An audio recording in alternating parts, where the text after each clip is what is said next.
I'm Kat. And I'm MELO. And this is ArtInqMe. And we're back. And, we're just sitting here stitching together art and all, one episode at a time. Today, we're diving into Stitches and Stories, from Endangered Crafts to Enchanted Costumes, with heritage in every hemline. Our guest today, the wonderfully talented Katrine, known to many as Katrine's Thimble, is a true artist with a needle blending fantasy, history, heritage into magical, breathtaking designs. Her work is a testament of the beauty and tradition meeting innovation. So today we're going to unravel the secrets behind her creative process, explore how she's reviving endangered crafts, and talk about inspiration she weaves into every design. Her art stands as proof that storytelling is beauty beyond the fabric. So buckle up, everyone, because today's episode's threaded with stories, and we're going to unravel them one stitch at a time. Please welcome Katrine to Art and Inquiry. Welcome. Hi. Hey. Also, I just want to round of applause for all those stunning puns. Those were great. I'm not going to lie. I'm a little upset because I feel like I laced all my puns in the intro. So from this point forward, I have no more jokes, guys. The episode's over. I'll be on mute for the rest of it and turn it over to Kat and Katrine. That's wonderful. Thank you. I hope not. I'm looking forward to more puns from you. It's great, the best pun maker. Okay. Anyway, hi. How are you? Hi. And how are you guys? Great. Doing well. We are so excited for today. Just talking about the concept of this episode and getting the opportunity to talk to you has been really exciting for us because it is a art form and a whole entire world that we really haven't touched or dabbled in from an art inquiry, and even also as a personal artist perspective, for me at least. I can't wait to go on this little journey together. This is great. Yeah, same. A little bit more in my world, but you've gone into the deep magic of the fiber crafts and text, and all the different types of embroidery and different things that you do. The dive is so deep just looking at your work that I can't wait to get into it. So tell us a little bit about how you got started with all this. Oh, goodness. I think I've been doing crafts as long as I can remember. It's just been a part of my life, all my life, in some way. Because my mom has been crafty. Both my nans on both sides have been crafty. So I think I'm just born with it in my blood, to be honest. In your blood. In our blood. Yeah. Basically, yeah. That's amazing. And did you always know that you wanted to do wearable art and fiber-based crafts, or did it not start there? It did not start there, that's for sure. It's always been something I've enjoyed doing, but it's never occurred to me before later in life that it was something I could do as a living in some sense. So as a child, I was I was going to be an author. I was going to work with horses. Yeah. I was far away from the fiber crafts. Now, how do horses lead to crafts? I'm curious about this one. 100%. Well, in some cases, it makes sense because I was studying doing a horse course in high school, and we got introduced to saddlery, which I was like, oh, this is the perfect combination of horses and working with my hand. So I want to do this. So I had to start over on a new high school because I was on the complete wrong course. Oh, wow. Yeah. Also hurt my back. So it was a good timing to just reset, restart. And I started at design and handcrafts and then had to go on to design and textiles. And during that process, I learned that costumes was something you can make a living out of, and now it took a complete, excuse me? Wait, What do you mean? I could do this, right? That people are wearing, and they'll pay me. That's amazing. It was a complete what do you mean? We had to sit down, have a chat about what do you mean people make a living out of making these awesome costumes, because I've always loved period dramas and costume dramas. and adored costumes. I just never clicked that someone has to make them and earn money on it. 100%. That is interesting. It is, because you think about it, it's such an integral part of certain, like you specifically were mentioning period dramas, period movies, things of that nature. Like someone with a lot of skill has to make those. Like it's not just about, it's not just about like the costumes are a huge part of the story itself. Oh yeah. Like, without that, the whole setting would be off. Like if you've ever watched a period drama with bad costumes, you know what I mean? Yeah, it's almost like jilting, right? So if you say you're watching a movie, for an example, and you see like beautiful scene, everything looks great, and then there's like one of the people is wearing something that doesn't fit. Like it just doesn't look like it goes with everything else. Like maybe it's a hat that they're wearing or something. And you almost feel like you could see a Walmart sticker or something on the hat. It's because it's like an afterthought, right? But it's almost like costumes and all of that really complement the overarching story. And you can see that when it doesn't work, it's very obvious. But when it does work, it makes you feel immersed in the story that they're telling as well. Yeah, 100%. Costumes make such a huge complement to the actors' characters as well. And I've seen a lot of interviews and stuff where they specifically say that it's the moment they get the costumes on that everything is like, yes, now everything's in place now. Mm-hmm. It's very true. It's click. I mean, that relates to more than just acting, though. I mean, this is just making me think about how in games and things like that, putting the right skin on is the way to go. You know what I mean? Like it's a drip issue, right? If you're losing a game, it's a drip issue. It's the same exact concept. You've got it's an outfit issue. Yeah. Not a shoulder out. But I mean, I thought there's even just walking around in the world, like people getting ready to go out into the world, like you have to kind of put on your armor. So I think not only does it help with the immersion of the people watching, but it helps with the immersion of the people making the story. It does. Yeah. And it can also say so much about the character that you don't think about. Oh. And likely 90% of people watching might not even catch it or understand all the dots connecting. But for those who do, or when you sit down and read something and it's like, oh, that's so cool. I didn't know, but now I love it even more. Yeah. Well, yeah, and things like color theory come into play and things like that. Like a person dressed in red is going to have a different vibe than a person dressed in blue. It's all a very sort of subtle way of communicating the intent of the person wearing the clothing, which is, I think, amazing. Mm-hmm. Yeah. So with like period pieces, I know you had mentioned that and always being a fan of like those type of movies and things like that. Is there like a specific period that you enjoy the most or like a time frame in history that you just absolutely are obsessed with? Oh, you're asking me to pick between all my children. All your children, you got to play favorites. I mean, I will accept if you're like, this is my favorite two children. I'm kind of curious because that's broad, right? If you think about literally everything earlier than today.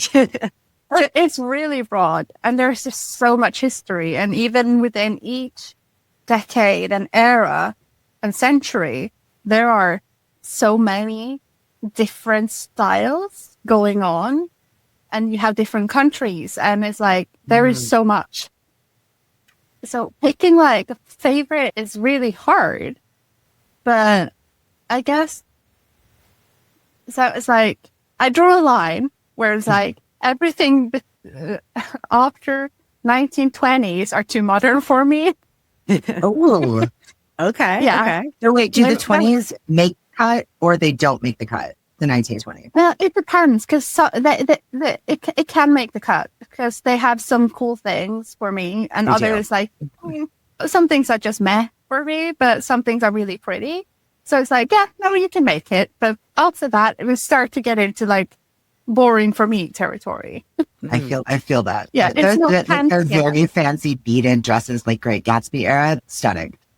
Like I can't. I mean, I would love to be the type of person who could wear something like that and pull that off, but I love looking at it. So I was about to say, like, we were about to maybe have to fight because I was like, you got to conclude the beaded dresses though, right? That's stunning work in itself. 100%. Yeah.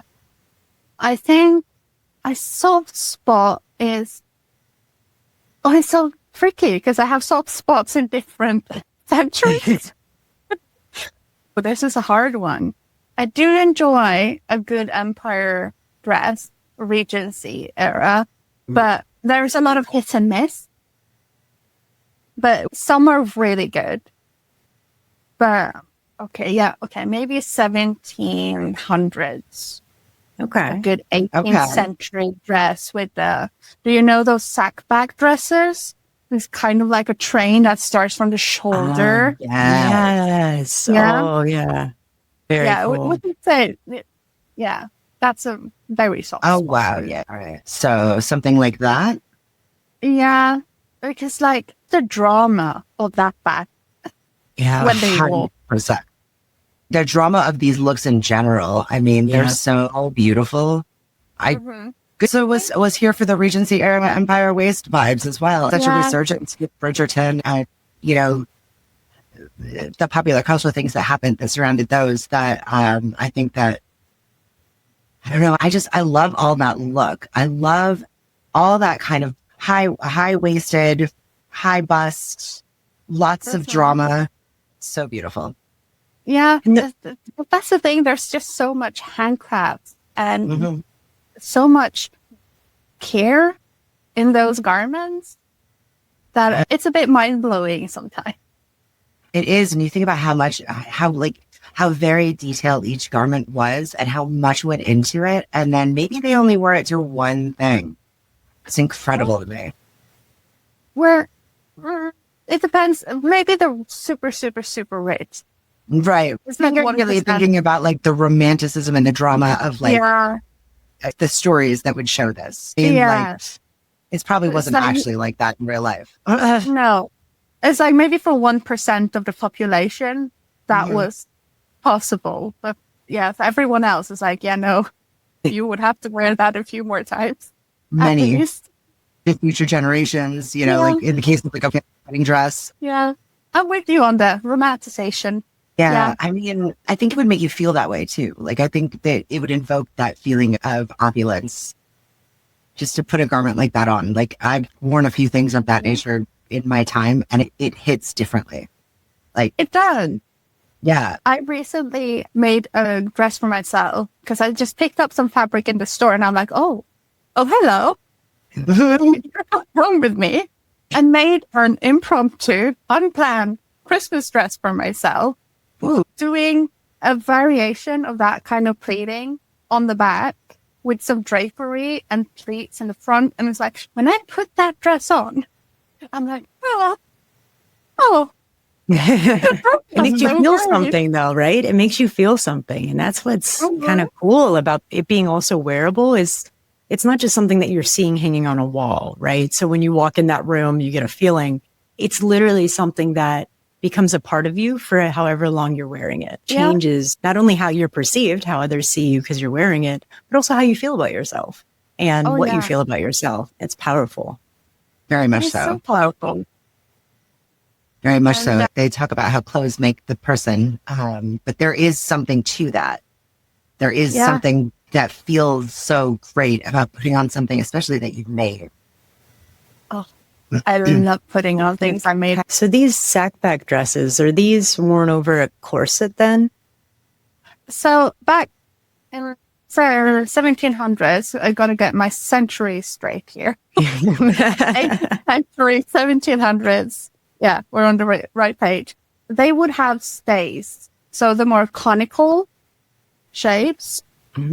Because corsets are basically after Regency, so more in the 1830s to 40s is when you get the corset that we're more familiar with today.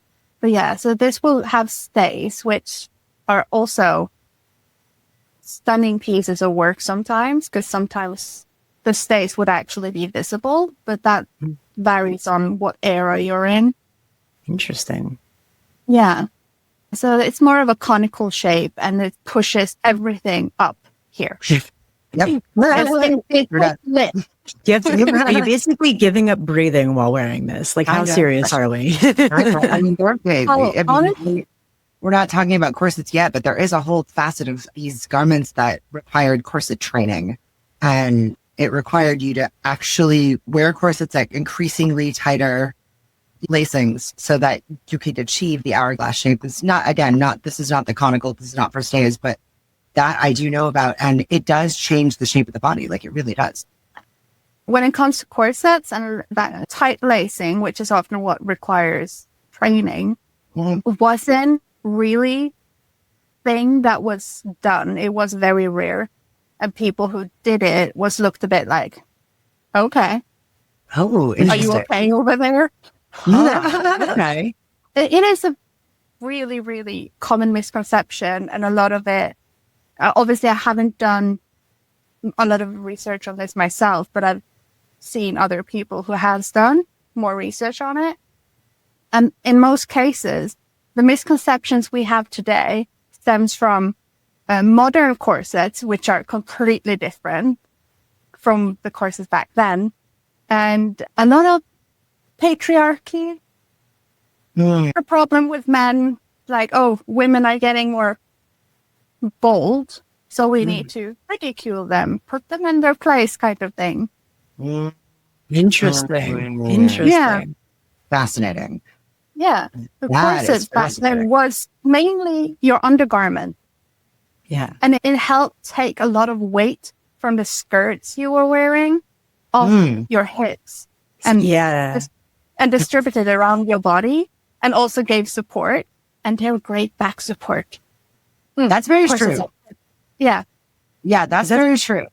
That's what I was trying to think about. Like, with this, it looks, I mean, the fabric is stunning, right? And I'm thinking about, like, these were real fabrics. So, like, how heavy was this? And I gotta be honest, I'm also thinking about, how on earth do you go to the bathroom? Like, throwing it out there. Like, how does this happen? But if you want, I could send you some links to videos with people demonstrating how they would basically go to the toilet in fancy dresses. But it usually involves a chair and a chamber pot. So yeah, that makes sense. That makes sense. way more sense.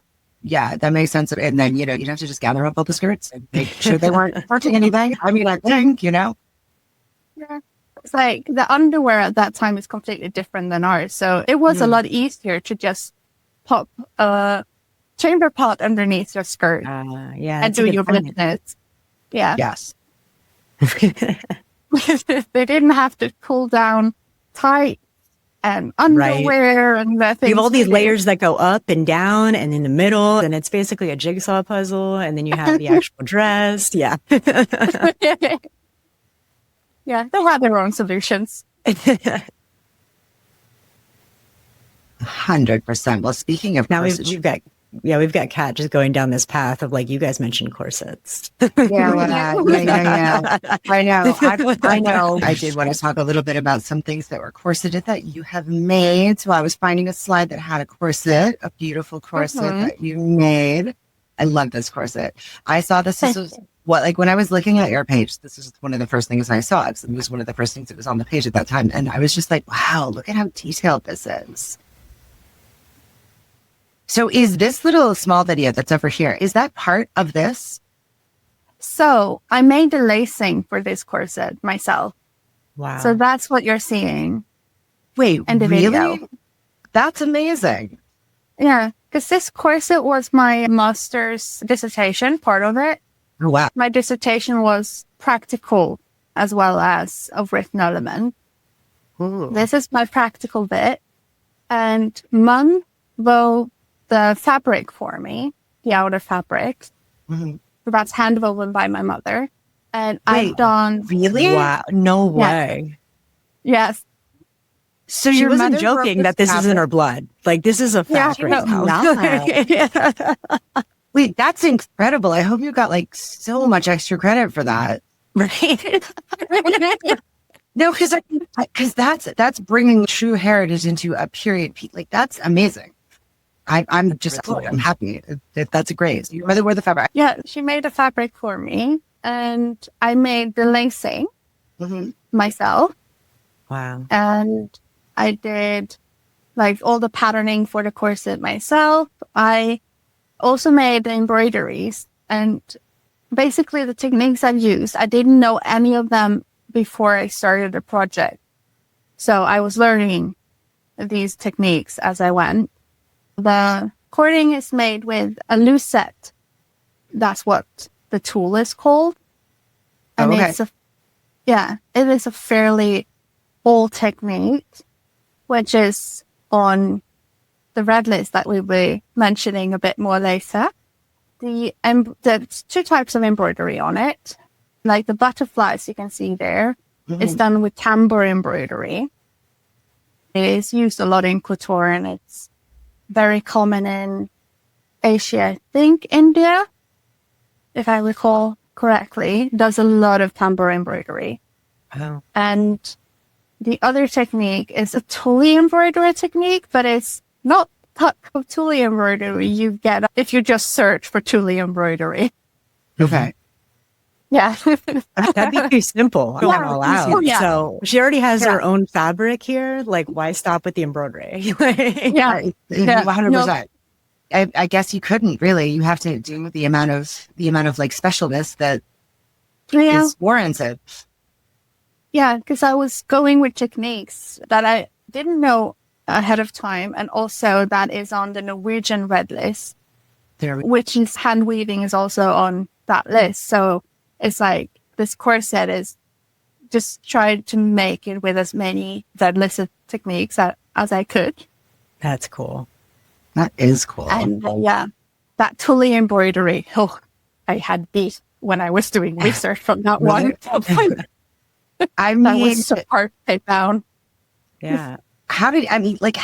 So what, I don't even know how to ask this correctly. What drew you down this path in order to do these red listed crafts on this and all your other pieces? Like, how did you get from, I need to make a practical piece to, I need this practical piece to have these red listed crafts? Oh, let's see. For the longest time, I had no idea there was such a thing as a red list. And then I joined this, I said join, more of tagged along. It's a Viking reenactment group. Oh, neat. So I met them, stumbled upon them, and then I was like, oh, what do you mean this is a thing? Let me tag along. And I tagged along. And I learned a few different crafts there, which I later was like, oh, what do you mean this is endangered red list? What? And I kind of went downhill from there. You know how it goes. I mean, it was a big rabbit hole. It seems like it's a rabbit hole that's continued to this day for you, which is incredible. Yeah, I don't think I'm at the bottom of it. Starting from our pre-conversation when you expressed interest in being a guest and we talked to you a little bit, and then we talked a little bit about this during this, I've done some research since then, and I can see how that would be a deep rabbit hole. It's just incredible because it's different for every region. You know what I mean? The idea of getting deep into the rabbit hole for my region or for your region, I could see how that could be compelling. Yeah, it is. Just the fact that there are so many different crafts, or it's like, oh, all these possibilities, all these opportunities to learn something different and something new and something that has been heritage, but are in danger of disappearing now because there's so few people who practice them and make a living of them anymore. That they're slowly just disappearing because no one is learning them. Yeah. That keeping them alive sounds like not alone. Keeping them alive sounds like a very valuable thing to do. I mean, and certainly the results are beautiful. Yeah. Something that I was thinking about. So when we had talked, I remember this coming up. And then as I was researching it, I was like, I'm thinking endangered species. Like that's the only endangered list I'd ever heard of, right? Yeah. And I'm like, okay, but it's like a craft, so it doesn't necessarily die. But then when I was researching, the part that you had just mentioned really struck me because it's almost like if we no longer have people that know how to do these crafts, there is no way that they could be done in the future. So it's almost like not only is there an art element and a craftsmanship element to it, there's almost like this historical responsibility of kind of capturing what that is and sharing that so that it continues. And I find that just fascinating that you have just so much heritage and history and things that could be lost forever if not carried further. Yeah, that is why I think I've just become so passionate about this, is the fact that these can disappear. If no one is doing them. They can completely disappear. And if it's not documented, right, then it will be tricky to figure out how it was done again. Right. And then there's just little things that are, like tips and tricks that would be passed down, and different little things like when you teach someone this craft, things that only the person who knows it really well would know. If things are lost, then people might not get back into it because they might not understand how to get around a certain problem or, that tactile knowledge. Yeah. That's not something you can necessarily document because it's in your hand. Right. It's in your craft while you're doing it.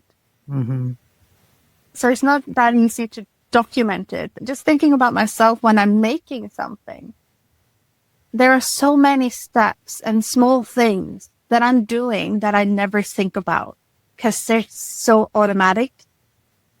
And I just do them and I don't think about them. So I was trying to teach someone to do tatting and I had to sit down and they asked me a question. I was like, give me one moment to sit down and do the thing and see and think about what I'm actually doing.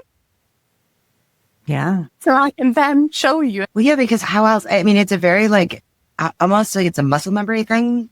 When you've done something long enough, it's like my fingers know how to do it. My brain might not be able to tell you. Yep. Unless I'm doing it or showing you, which as a visual person, that would work for me. It would work for everybody. Yeah. So then, but let's relate that back to because it seems to me like in all your different projects that I was looking at, it seems to me like you have almost maybe not every single one, but almost all of them seem to have a red listed craft involved. Is that something that you always do? Like, is that on purpose or is it just something that you're drawn to and therefore you do it? It's not. And sometimes I'm specifically deciding to do one of the red listed techniques, but I like to learn things and then use whatever feels right for the project. And I like having that pool of possibilities to just pick from when I'm making something. Because I can add so much to a project by simply changing a technique on something or making something else to the project in a different technique that you can't do with one technique that you can do with another. And I love mixing and matching. Basically. Yeah. So, But that kind of leads into, because I'm very curious about this, because I think everybody's very different. When you go to start a new project, what's your process? Like, do you draw it out first? Could you just walk us through, let's say, a costume making project? Okay, so for costumes, I work a little bit different than I do with generally other crafts. Okay. If I'm making a garment, I like to have a visual or a plan of where I'm headed. So I know, because of patterning and knowing how to construct and put everything together, I kind of need to know where I'm supposed to end. So I need at least a general idea of this is the goal. That makes sense. So that can be a picture, a drawing, and then collecting either patterns or pictures of patterns that are close to what I'm going for. And then I work from there. Doesn't mean things won't change during the process, but I need a fairly solid point to start. But with crafts, that's how do you work on other projects? So generally crafts, I will just maybe I'll browse Pinterest or look at other people's crafts and gather visual inspiration. And then I'll sit down with my own materials. Maybe if I'm making a necklace, I'll just pull out different materials that I like to use for them. And I just let things happen, basically. It's interesting. Like That is interesting. I'll pull a strip of lace and then maybe like look at if there's any of the materials that speaks to me. And then I'll pick and choose, put something next to each other. And it's like, nah, not that one. And it kind of just takes form that way. So it definitely is a lot more organic when you're working on something like a necklace than it would be for, and that makes sense because for a necklace, I mean, it's a smaller thing. Like you can make adjustments as you go to make it fit properly. But for a costume, it has to look right. It has to fit right. There might be a specific silhouette and shape. So that actually makes a lot of sense. Yeah. Mm-hmm. It's easier to be organic with these other things that it doesn't have to behave a specific way, has to fit a specific way, or need to look a specific way. So, yeah, it's just easier to be very organic with it. Because, yeah. I just jumped around to a bunch of different slides, but speaking of things having to look a specific way, can you tell us about this? Oh, yeah. It's like, yes, I can. Yes, I can. Let me introduce you to Lady Lace, which I have named her. Well, her name is Lady Lace. I have named her Lady Lace. With suits. Lady Lace. I'm with you 100%. Yeah.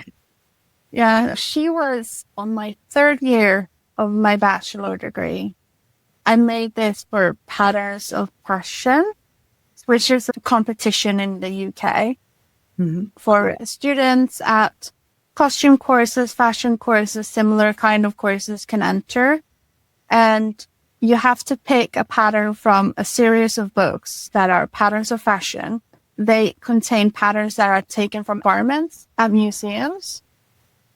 And you have to make them as exactly as you can to the pattern. You cannot change anything.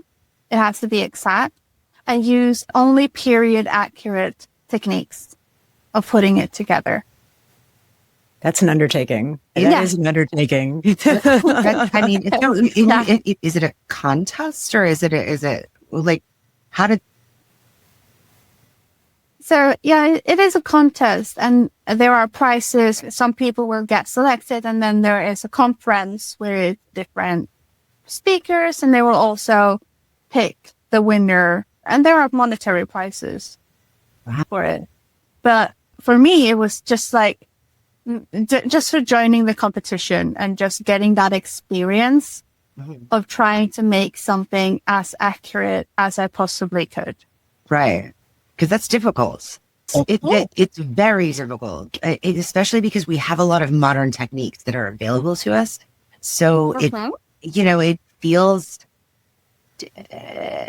like I love this actually. I mean, and the idea of getting the technique as close as possible, getting the pattern as close as possible, getting everything like it's really like a technical competition. That's amazing. That's brilliant. I love this. Yeah. And yeah, it is not easy to get to the top 3. I bet not. Or even.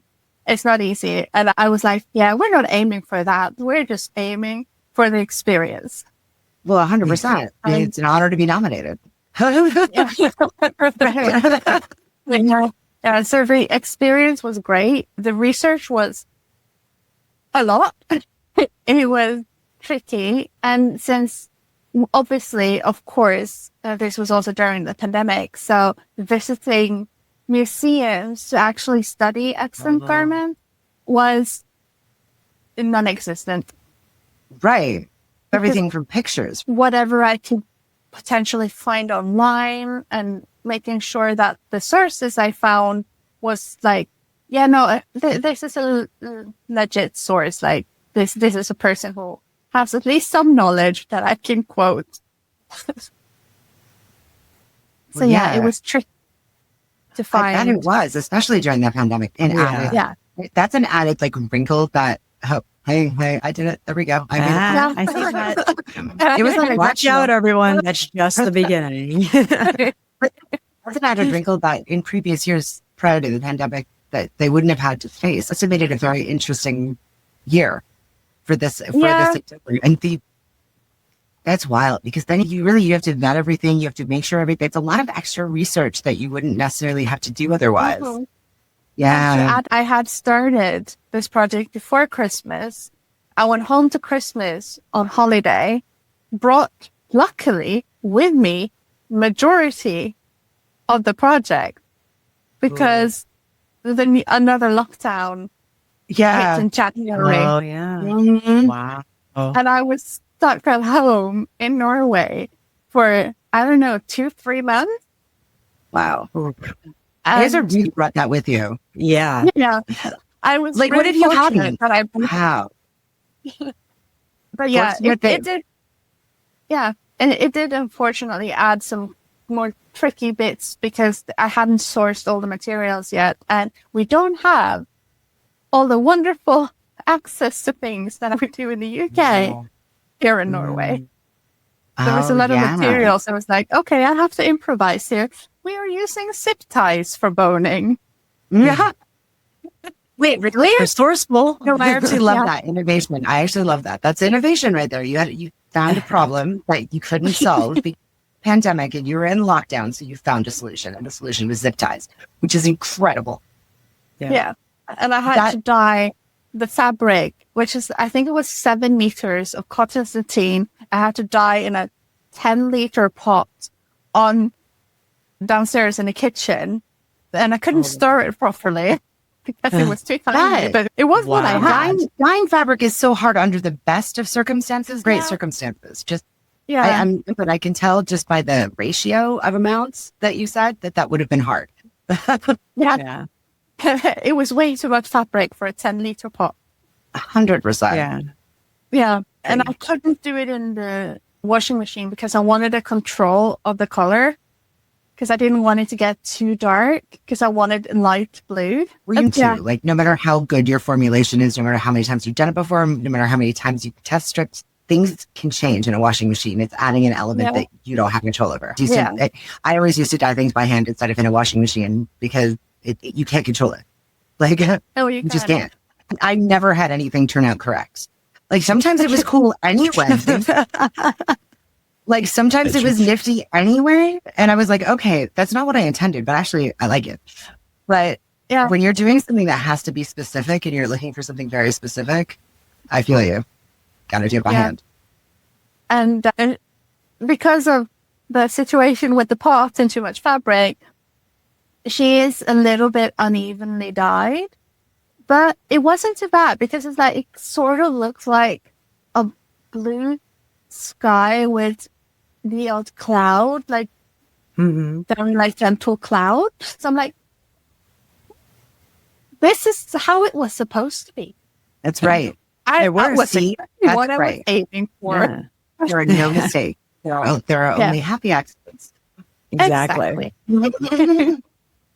Anyway, though, because I think that, like, especially if you're dyeing things, I always like it when there's the necessary. What's the word I'm looking for here? Like they always say on the. It's almost like an imperfection, right? Like it. Yeah, by having an imperfection, it gives it that nostalgic, true by hand feel versus it being mechanically done and perfect, right? It's character, really. It is character. Well, and it adds visual dimension. You know, I didn't notice that until you mentioned it, and I still don't really notice it. But if that is why the colors were slightly different on the blue, I liked that and thought it was on purpose. So, right. There you go. So there you go. Well, yeah. We know the truth. We know the inside story. I love the inside story. Dear. That's amazing. Oh, yeah. No, she was fun to make. Took ages to make, but she was a lot of fun. And there's so much going on that you have no clue. When you look at her, you cannot see how much work it was. How do you break down like what you're going to start with? Because I imagine there's a lot of different elements to this. Yeah. Okay, you have a vision, right? Of where you want to end up with it. How do you start? Where do you go? I think I might have the workbook on my laptop. So if I do, I should have this available. I tell myself that all the time, and usually it's not true. Yeah. Let's see. That looks like a PDF. And to me. Oh, yes. Yes. Mhm. Let's see. I mean, that's fine. Beautiful though. This is honestly such a beautiful garment. I can't get over these sleeves. Yeah, sleeves are cool. Yeah, so Wow. this is my workbook. This is the original dress Wow. that I was copying, basically, or recreating. And of course, like a year or two after the pandemic, the museum pulled up all these beautiful, gorgeous, useful pictures of the insides. That would have been so useful. Would have been nice to Perfectly. have. Yeah. that I needed like a year or two before. I was like, oh, yeah, these are all the pictures I needed in the pandemic. Thank you. Thanks for doing it now, though. So, Yeah. I mean, maybe that. So, in a way, though, I mean, because I kind of wonder if they did that because of this, you know what I mean? Or because of realizing that. I know why they did it. Oh, tell me. Yeah. So the Patterns of Fashion books was basically out of print for a very long time. Oh. And then the School of Historical Dress, which has one of the authors who worked on them, got the rights for printing back because the original one was out of business and they got the license back. So they were redoing all the books with color photographs and everything and revamping them and making them more accessible and easier to read and adding things. And they got a lot of extra new pictures for a lot of these garments from museums to add into these books. That's great. So that's great why- for all of it. Want to know how they were made. So, Exactly. So here we go. This is my workbook. And here is basically how I broke this down. Because I don't know if you saw the pictures of the patterns. mhm. At the time, I had to work with the old book. And this is the pages of the old book. Oh my goodness. Incredible. Yeah, I was looking at it and my brain went, nope. Migraine. Nope. We complain about IKEA instructions. Like, I'm just saying, that is way more complicated. Okay. Yeah. Yeah, it is. And I spent so long just tracing out each pattern piece and going over all the instructions, identifying what belonged where. I broke down each piece and found the information and put it down next to each piece and added illustrations where I needed it. This breakdown really helped me in my process I bet. afterward Yeah. because it was much more achievable and easy for me to identify what I needed. Yeah. when. Very smart. Very smart. Break it down into smaller bits. That way you can actually bite it off and handle it. That's very smart. Yeah. And it was just because there was so much information and just figuring out how much fabric I needed was I mean, right. Yeah. Yeah. No, there's so much math involved in something of this nature. Oh. You wouldn't think it's a lot, but it is because all these little gathers, like every single bit that's taking way more fabric than it would initially seem. Yeah. Yeah. And just identifying how many hooks and bars, how many of those do I need? Hooks and eyes. Yeah. And just identifying like how much lace do I need? Where is there lace on this dress? And what's going on underneath the skirt? And yeah, there was so much. Because there's in the beginning of a recipe, you know how you have your list of ingredients and all the things you need and how much. You get from recreating these things, you don't have. Yeah, because it's a pattern taken from an excellent garments. You don't have the instructions on how to sew it. I mean, that's why it's a contest. You have to figure that out. Oh, look, there's your dye process. Oh, look. Yeah, Wow. dye process and dyeing some lace as well. And I made the lace myself Sweet. from bits of lace. So I took this lace and made colored it, and then made my own lace insertions. They're a little bit wonky, but they're cute. They have charm. I It's mean, beautiful. it's amazing. Every little piece of this and made it your own. And I love that. Yeah, I did my best. Well, I'm glad we brought this up. I'm glad we got to deep dive into this piece because I liked it as it was, but I love it now. Yeah. I'm kind of curious, like when a dress is the size of a person, I imagine there's still an incredible amount of small details and like really, really fine things you have to do. It then makes me think of when I was looking at some of your work that you've done with the art dolls. And when you're making things on a smaller scale, is it even harder? Or is there like some trade-offs? Like how do you even begin to touch those? Oh, it is a lot smaller. I actually think I have a picture where I'm holding a measure tape up to the inside of one of the dresses I made for one of those art dolls. Let me whip that up for you. Because I think that's fun. That's information that I enjoy. Because, all right, so like taking the ones that we have on the screen now, like what size are these approximately? Hang on. I need to I'll stop sharing that. Find the right browser. There we go. Okay. So, Lady Noelle, do you want me to find her exact measurement? Because I don't have to find her exact measurements, but just a general. Like, is this something that's 6 inches, 12 inches, or inches? But we can do metric as well. Yeah. Yeah, because I'm a metric girl, but I have. Let's see. Which has inches on the back, so we can work with you. She has a tape measure. If you don't know if she's legit, you just know. She literally is sitting at a desk with a tape measure, just readily at hands, just readily available, hands reach, no question.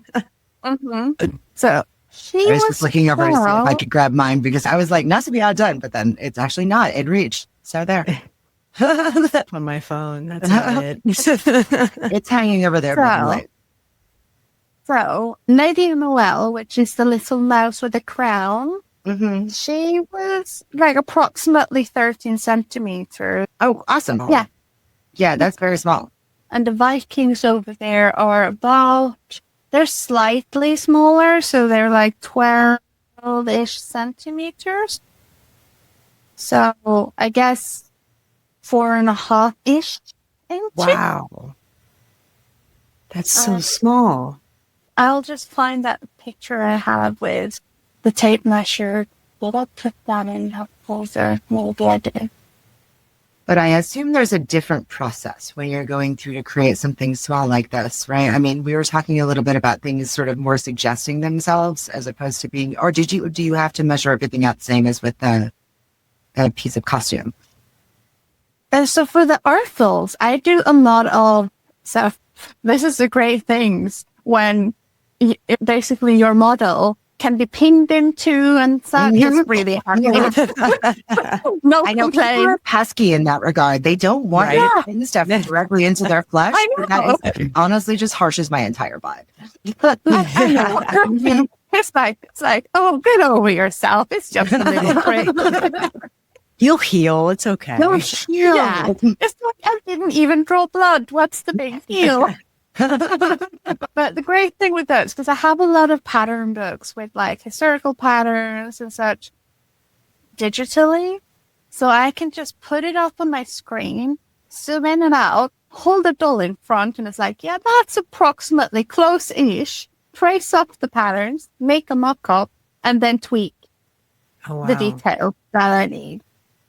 Smart. Gonna use a modern technique in order to get that. Yeah, I love this. I like that. Yeah. And then I'm like, close enough, and then I can tweak whatever I need with a mock-up. And sometimes I just draft it on the doll. So it's very much an organic process there as well. It's like, I'm not sitting there measuring. Good. Nothing is measured. Yeah. Good. Yeah. Because it's hard enough to measure and do all the math for, constructing some sort of a costume. It's a lot of math. And you have to be really specific. If I could bury math and never see it again, I would be a very happy person. Right? It's like we're creatives. We're not mathematicians. It's like when I got into sewing, I'm like, what? Excuse me, who allowed to put math into I it? know. Like the whole reason I'm not a physicist is that I didn't want to do the math. Right. Yes, I did not agree to all these numbers. So you mentioned names with each of these dolls. Do you typically have like kind of like a story that inspires you creating the doll, or is it the opposite that you start creating this doll and a story kind of comes out of creating it? I think it varies a bit, but because like I wasn't sure. Some of the dolls I have like, oh, I want to make something along these vibes, and some of them are like, I'm just gonna pull out what I have and see what happens. And then with the 2 Viking dolls, I had a very like, okay, I want to make 2 Viking dolls, and they're not going to be white. Because, like, I want diversity in my craft. Nice. Yeah. And I want Absolutely. representation. So I'm like, let's make colored Vikings. Because they Nice. are adorable and so pretty. So that I've been using as accurate patterning as possible, like finding patterns and things that would be appropriate for the Viking age. It is entirely accurate. It's hard to say because we can't really go back and ask them. We have to work with the next Right. thing. Well, So it's as appropriate for the Viking age as you can get in such a tiny scale. Yeah. And that was, they have underdress, they have the overdress, and then the overdress on the overdress. wait, they do? They have all that? That's amazing. Oh, Yeah, I love that. they have all the Okay, that's layers. amazing. That's crazy. Yeah, because I wanted them to be as accurate as possible. So they have all the layers and small little details, and they have little belts. I don't know if you had the close-up shots of them, but they have like a little spoon on it, and I made them little pouches. Yeah, I do remember seeing those. We just pulled a few for the thing, but what we'll do with the detail pieces is we'll have them in Throw them in there. episode companion Yeah. piece as well too. So that'll be something that we do, and they will be available to our viewers. This is a good thing. Yeah. It is It complements a lot of what we're talking about. So when we're going into these Yeah. details and talking about some of it, just to be able to see this level of detail, I mean, as you had mentioned, these are several inches. These aren't, like 2 feet to where you have a little bit of working room. I can't believe the level of detail that these have. That's Like, it's mind blowing. Is They bring me such joy. Like, I'm sitting there making this little thing. Like, when I was making Lady Noelle, and I made her little pocket hoops, and I was just sat there. She had her little sprays, like her undergarments and little sprays, and her little pocket hoops, and I was like, it's adorable. that's amazing. Oh, yeah, it's such a I joy. mean, and I love the fact that all this fine detail work gives you so much joy. It makes me so happy to hear that it gives you so much joy to do these things, because I think that we should in our lives have things that bring us joy. Like, Absolutely. especially the things that we use to make a living. Like, I know that I remember from the information that you said that you're open to commissions for these, and that you've done commissions for these. And I think that that's amazing. So this would be such a beautiful thing to give as a gift. Yeah, they're really cool. Thank you. Absolutely. I did a commission for a neighbor, and he came to me. He was just like, I want a deer, like a hang from the roof, and maybe a saxophone. And I was like, okay. Wow. Well, I Okay. guess that would suggest the vibes that, okay, and would like hang with the roof and then maybe a saxophone. Maybe, Yeah. And he's a jazz saxophonist. So, Oh, that okay. makes Now a all lot right, of that makes a sense little bit on more his- sense now. yeah. That's significantly And, less random than it seemed. Yeah. It is not random at all. It is very on point. And it was pulling together my inspiration. And it's like, I was quickly getting like, okay, I want to include the saxophone because that just having a doll with a saxophone would be so cool. I quickly got into this, like, okay, 1920s vibes and a jazz saxophonist. And I also got, our neighbor wears often this newsboy pipe hat. And I'm like, he needs a newsboy's hat. The doll needs a newsboy's hat. Well, who doesn't need a newsboy hat? Right? I feel like one's missing in my closet too. Those are fun. There's so cool. There he is. Like, that's too cute. That does show, though, just the wide range of things that you can do as well with art dolls. Like, it doesn't just have to be like, when you think of the word art doll, if you're not into it, you would just be like, okay, this, like, you're picturing like a little baby doll and, you know, pink dress or something like that. But I mean, these are literally statements of just true artistry, and they have such personality. And to have one that's not even like, it's like partially human, I guess, with legs and arms, but it's also a deer. Like, that's just, it's unlike anything else that I think you see. And it just is more expressive too in this form. 100%. Yeah, them too. Because I just like the expression here. I don't know. He's very expressive in here. I just really like, it's a very good one. My neighbor, when I went over to hand it over to him, and he was like, he was blown away. He was not expecting this level of detail and everything. He's like, oh, this is amazing. And then the intention was for it to hang, you know, where you have vegetables like this little glass houses. Greenhouse. Greenhouse. That's the thing. Yes, exactly. His intention was to hang it in their greenhouse. But now he was like, I don't want this to get ruined by the sun. He's been upgraded to a home in his home. Wise. I love that. I love that too. These are so cool. These are just literally so cool. Thank you very much. I am having so many ideas for them, and I keep getting more ideas, and my brain is like, and what about this and this and this? Oh, and you can do that. And my hands are like, but I can't keep up. Now it's your turn. We want to challenge you to make something that brings you joy.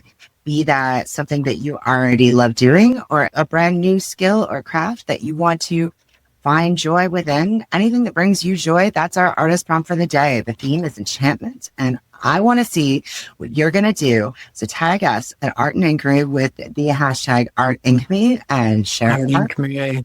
ArtInqMe. You have to ArtInqMe with us. Okay? ArtInqa, but ArtInqMe when you post it. Yeah, right. Yeah, ArtInqMe when you post it. ArtInqUs. That's how you ArtInqUs, is by doing the hashtag ArtInqMe. I think we can put them. Right? Just make something cool that makes you feel joy. Exactly. Yeah. So this is going to be a fun one because it's broad, so you can go wherever you want with it. But if you need inspiration, hands down, you have to check out the podcast companion that we have to go with this episode, because she has shared some beautiful, stunning masterpieces across tons of different red listed crafts. So if you need some inspo, just saying, the post got it all. It's a one-stop shop, as does her site and her socials. So we'll have all the links inside the blog post companion. So make sure you check it out. Link will be in the description. We were acting like we're wrapping this episode, but we do have another section. These are the most important questions of this whole entire conversation. Yep. We call this section Quick Sketch Q&A. So easy questions, I promise. Don't worry. We're going to say some random questions, and you just have to say the first thing that comes to mind. Okay. No wrong answers, right?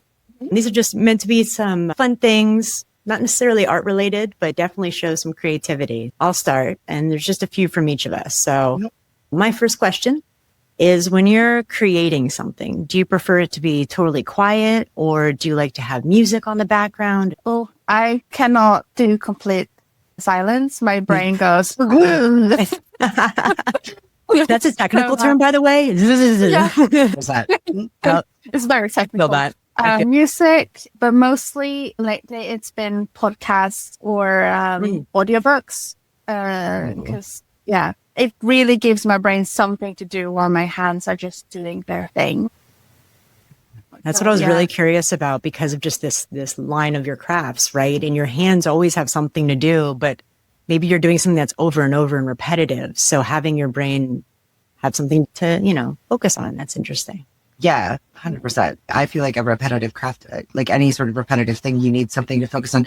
Plus, there's something about doing something that's repetitive that almost makes you focus on both things. You know what I mean? Like, I used to not be able to just straight up watch TV in order to understand what was happening. Yeah. Okay. So next question, breakfast, lunch, dinner, or snacks? What's the best? Oh. I feel like this was harder than when we asked her what her favorite time period was. I know, right? Yeah, I have to think now.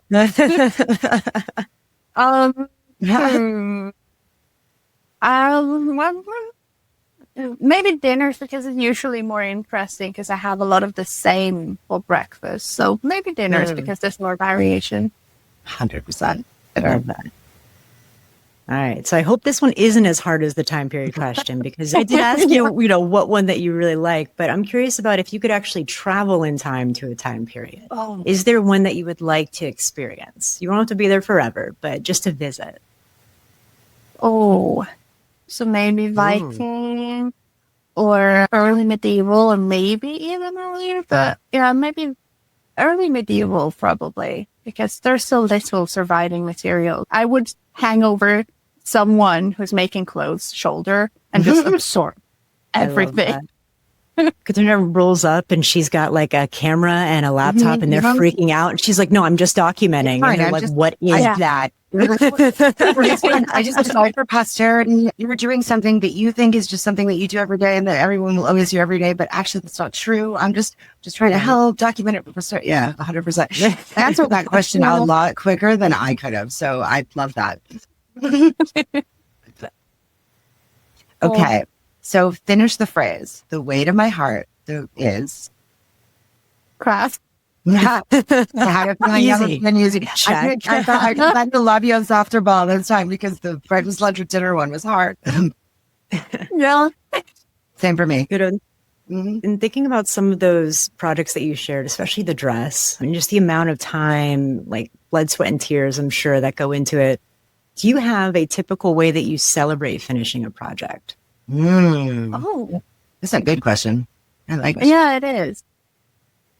I don't think I do. It's probably because I finished things. Like I'm always making something, so something at some point will always be finished. But I think probably just sharing it with someone, because I'm so excited when I finish something. So I'm like, just look at this thing I made. Yeah, that's it. That's actually my favorite part. Like when you get done with something, you're like, okay, it's time to show somebody. Look what I did. Yeah. And it's like the impatience to share, the joy of what I just finished. Is so many times I've taken horrible lighted pictures because I cannot wait for daylight the next day. Right. No. That. Like you have like a whole staging area and everything, right? But then you're just like, okay, quick with my phone because I got to show you right now. Yeah. It's like, I have no time to set up staging. I have no time to set up like staging right now. Immediately. I get so excited, and I do a lot of stuff digitally, but even then, like I'll share something and I screenshot my iPad that I just drew it in Procreate. It's like, why didn't I just export it? Like, why did I really just screenshot my iPad? Because I'm so excited, right? Like I just hit a button and I'm like, share. Yeah. Versus export, save. Then I have to name the file. I don't have a name for it yet because I just made it. Yeah, it's a whole thing. 100%. Excitement has no time for that. Excitement needs here right now, this very second. Joy doesn't know file types. Yeah. Facts.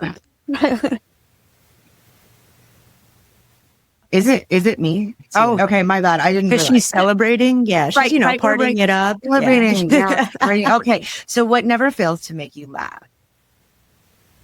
Oh, Ooh. what never fails to make me? That is tricky. You seem like to me to be a very joyful person. That's why I thought of this question, because I was like, I have asked this question one other time before, but I was like, this is a perfect question for you because of all the joy that you've expressed. It's like, I'm not sure if I can put my fingers specifically on it, but there's so many things to laugh at and just enjoy. So that's tricky to pin down. I'm not sure. Or you could, you could just say anything and everything, because it seems to me that Life. like life, and Yeah. Well, I guess being in good company with friends, because there's usually always something that will get the laughter going. So maybe that's something that never fails. it's probably would be my answer as well, actually. Being among friends, having, Mello and I laugh so much when we were hanging out and planning things. I agree. Just being among people with a like mind, your community, building a sense of, your friends, your family, your chosen family. Absolutely.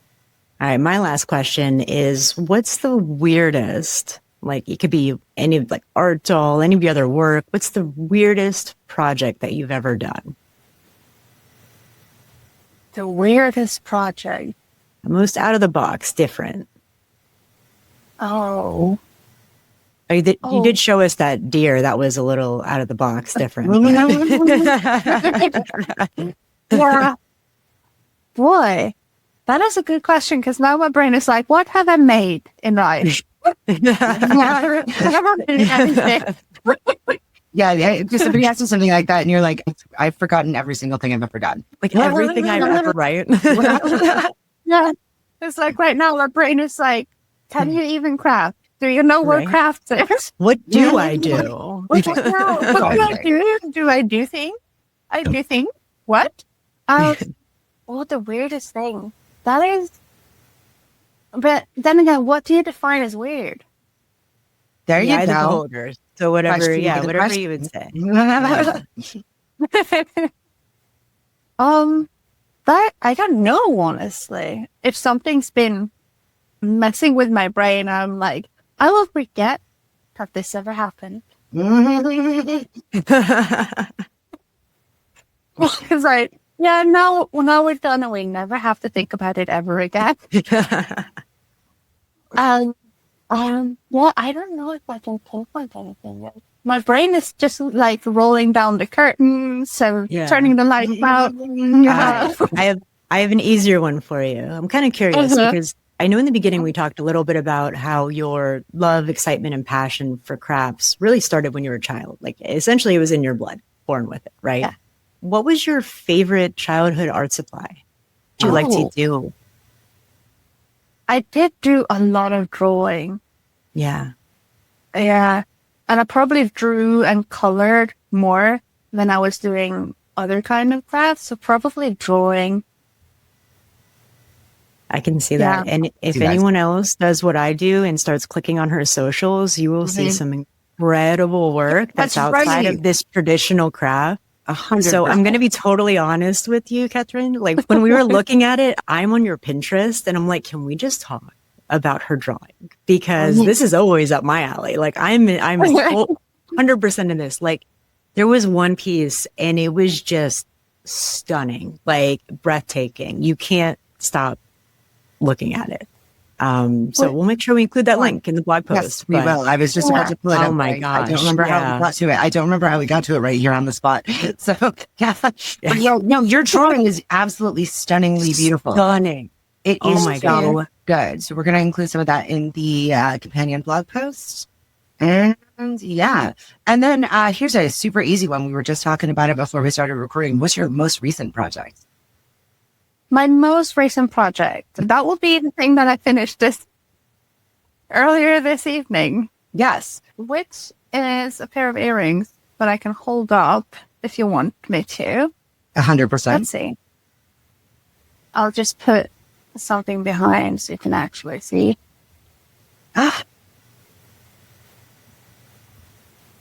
Wow.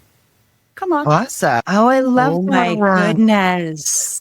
I can share a picture in the Discord afterwards. We'll include the blog post as well. Because for the artist prompts, so I thought I wanted to see. I'm nosy, I can't help it. Those are so beautiful. What's the medium? What's the medium? Because those are so detailed. So this is crochet. Oh, they're crochet. Yeah. No Wow. way. That is mind blowing. And there's a wire inside here that I've wrapped, and I've set everything with Mod Podge. So Oh, cool. I've closed everything, so it's like actually keeping its shape. Well, And- I love those. Are Yeah. beautiful. Thank you. I finished them and I'm like, wow, these are adorable. I mean, they really are. They're absolutely Thank you. adorable, and I can see why those would bring you joy. Absolutely. Yeah. It's like I'm just looking over there and they're just hanging out on the side, and it's like, oh, hello. I love that joyful smile. See, it's true. Right? Well, now the artist prompt makes sense, right? Yeah, So it's we're all going to create something that makes us feel joy. And, you know, even when creating something, it doesn't mean throughout the process it's always joyful, but there's definitely something about when you finish a work that you feel immediate joy, and sharing it makes you feel immediate joy. So for those watching and listening, if you create something and want to participate in the artist prompt, don't forget to share it with us. ArtInqMe on the hashtag, and make sure you tag us too so we can share it with everyone else. And Katrine, I can't say enough how incredible today's conversation has been. I mean, we've been going through all of these different, the world of costumes, crafts, endangered traditions. The list goes on. And by the way, like I said, check out her Pinterest. 100%. Masquerade, by the way. Masquerade is the work that I really like. But anyways, tapestry of history, fantasy, storytelling. I mean, it's just been incredible to hear, you know, from your perspective, to understand better the level of work and level of detail that you put into it, and to also understand the levity of what the red list means. And by, you know, even if it's one person just starts, you know, getting into protecting some of these red list crafts or picking them up, that can mean the world for future generations. So thank you so much for sharing that with us. Oh, my pleasure. I have had so much fun with this conversation, and So glad. I've been very excited to have this conversation as well. I've so barely even scratched the surface of everything. I'm going to reiterate one more time. Check out all the links. We will have them in the description down below. Please do check out the links. So there's so much more to this than we even got to cover. Yeah, absolutely. Well, with that, I'm MELO. And I'm Kat. And this is Art and Inquiry.